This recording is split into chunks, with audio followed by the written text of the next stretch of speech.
좌표 평면에서 자연수 n에 대하여 y는 마이너스 x 마이너스 2n의 제곱이 x축 y축과 만나는 점을 pn과 qn이라 하자라고 나와 있습니다. 자, 그러면 좌표 상의수는 무조건 표현해주기 시작하는 겁니다. 0, 0 넣어주면 4n 제곱이겠죠. 자, 그다음 pn의 값은 0 넣어주면 2n, 0이 됩니다. 자, 그리고 PQ를 지나는 직선과 이것이 둘러싸인 영역, 경계선을 포함하고라고 되어 있습니다. 그리고 X축, Y축이 모두 자연수인 점의 개수라고 했습니다. 자연수인 점의 개수, 격자점이라고 합니다. 이거의 이름을 격자점이라고 합니다. 자, 그럴 때 이거의 값을 an이라 하자. 리미트 n이 무한대로 할 때 n 3승분의 an을 구하는 게 문제입니다. 자, 우선 이제 구멍 넣기인데 차곡차곡 읽어보겠습니다. 두 점 PQ를 지나는 직선의 방정식이라고 나와 있습니다. 그러면 PQ를 지나는 직선의 방정식은 기울기가 2n분의 4n제곱이겠죠?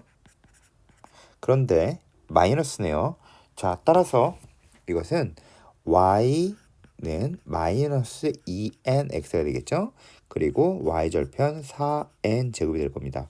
자, 따라서 pn, qn을 지나는 직선의 방정식에 가에 들어가는 값은 마이너스 2n이 됩니다. 자, 이것이고 주어진 영역에 속하는 점 중 x좌표가 x좌표 y좌표의 자연수인 점의 개수라고 하였습니다. 자, 그런데 이건 우선 알고 넘어가겠습니다. 만약에 이렇게 x축이 있습니다. 그리고 이렇게 여기에 y는 fx라는 것이 있고 이렇게 y는 gx라는 것이 있습니다. 자, 그런데 이렇게 k라는 값에 대해서 구하겠습니다. 이렇게 k에 대해서 이 값은 k, fk겠죠? 자, 그리고 이 값은 k, gk입니다. 그렇죠? 자, 그런데 여기 안에 있는 정수의 개수를 보려고 하는 겁니다. 자, 그러면 정수의 개수는 생각해 보세요. 어떻게 될까요? 만약에 예를 들어 숫자 하나를 넣어볼게요. 이 점의 좌표가 만약에 2,5와 2,10이었다라고 생각해 보세요. 그러면 여기 안에 있는 정수의 개수는 5부터 10까지겠죠. 따라서 총 몇 개일까요? 6개가 되겠죠. 10-5 플러스 1개가 됩니다. 따라서 k일 때는 정수인 점의 개수는 fk 마이너스 gk 플러스 1개가 됩니다. 아시겠죠? 자, 따라서 주어진 영역에 속하는 점 중 x좌표가 k, y좌표가 x좌표 k이고 y좌표가 자연수인 점의 개수는 이렇게 됩니다. 이렇게 k라고 쓰고 이 점의 좌표는 k, 마이너스 2nk 플러스 4n 제곱입니다. 그렇죠? 자, 그리고 요 점의 좌표는 k를 넣어준 값이겠죠? 2차 함수에. 그러면 k, 여기다 k를 넣어주면 되겠네요. k, k-2n의 제곱이 됩니다. 자, 그러면 이 상태로 이제 정수인 점의 개수를 구해보도록 하겠습니다.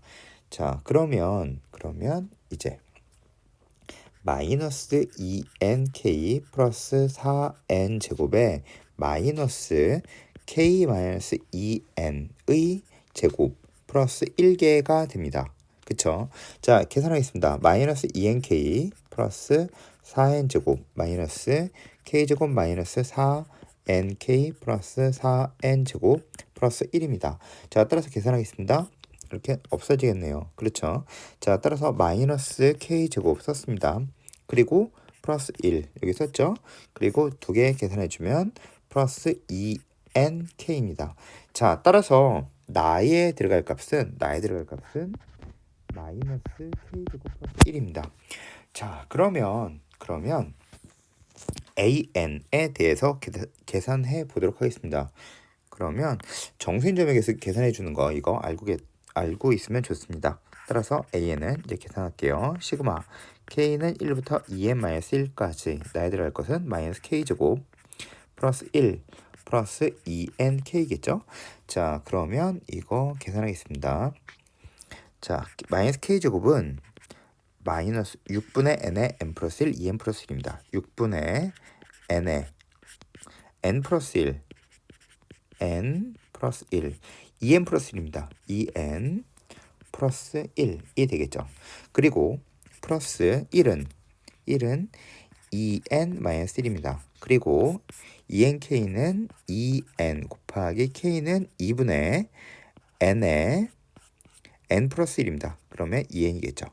자, 이것이 an입니다. 자, 그랬을 때 n이 무한대로 다가갈 때 an의 값을 구하겠습니다. 그러면 리미트 n이 무한대로 다가갈 때 n 3승분의 이렇게 되겠죠. 자, 그런데 an 이것을 다 쓰실 필요는 없습니다. 즉 무한대분의 무한대일 땐 최고차항만 봐주면 됩니다. 그쵸? 그래서 분자의 최고차항은 6, 2n, 2n, 4n 이렇게 있겠죠? 그 마이너스 6분의 4, 4, 16, n 3승 이렇게 쓰면 되겠습니다. 그쵸? 자, 그리고 이건 없죠. 자, 그 다음 이건 계산해주면 이렇게 없애주고 최고차항은 이렇게 있겠죠. 자, 따라서 플러스 4n 3승 이렇게 되면 됩니다. 자, 따라서 계산하겠습니다. 3, 8 이렇게 되겠죠. 3, 4, 12가 되므로 3분의 4가 됩니다. 자, 따라서 가에 들어갈 것은 마이너스 2n이었습니다. 따라서 P는 3분의 4 그리고 F3은 마이너스 6이겠죠. 그쵸? 그리고 G4는 마이너스 16 플러스 1이 됩니다. 자, 따라서 계산하면 이것은 마이너스 2 따라서 마이너스 8 곱하기 마이너스 15 따라서 5, 8에 40, 120 따라서 답은 5번이 됩니다. 자, 그런데 여기서 한 가지 좀 더 알고 넘어가시는 게 좋을 게 있습니다. 뭐냐면 우선 자, 격자점의 개수 xy가 정수인 격점을 즉 격자점이라고 합니다. 따라서 격자점의 개수에 리미트를 붙여주면 이것은 넓이와 같다라는 것이 있습니다. 격자점이 넓이라는 뜻은 아닙니다. 격자점의 개수에 리미트를 붙여주면 넓이라고 보아도 무방하다라는 뜻입니다. 따라서 이 문제는 사실 구멍 넣기니까 이렇게 풀어준 거지 구멍 넣기가 아니라 다의 값을 계산한다 그러면 이렇게 계산할 필요가 없습니다. 왜냐하면 이것은 이렇게 생겨있는 요 안에 있는 격자점의 개수를 구하는 게 문제겠죠. 격자점의 개수는 n이 무한대로 갈 때 넓이와 같습니다. 따라서 넓이는 자, 식이 있죠. 요 값은 0, 이것은 2n. 따라서 격자점의 개수는 6분의 넓이와 같으니까요. 그쵸? 6분의 최고차항의 개수 a의 베타 마이너스 알파의 3승이라는 식이 있습니다. 넓이 구하는 식이었습니다. 자, 그리고 이것을 n 3승으로 나눠주게 되면 이것은 3분의 4가 됩니다. 그래서 사실 다의 값을 구하는 게 문제라면 이렇게 구해주는 게 맞습니다. 따라 격자점의 개수에 리미트를 줘주면 넓이입니다. 그리고 그 외에 이제 이렇게 격자점의 정수인 점의 개수를 구해주는 방법도 알아놓으시면 좋을 것 같습니다.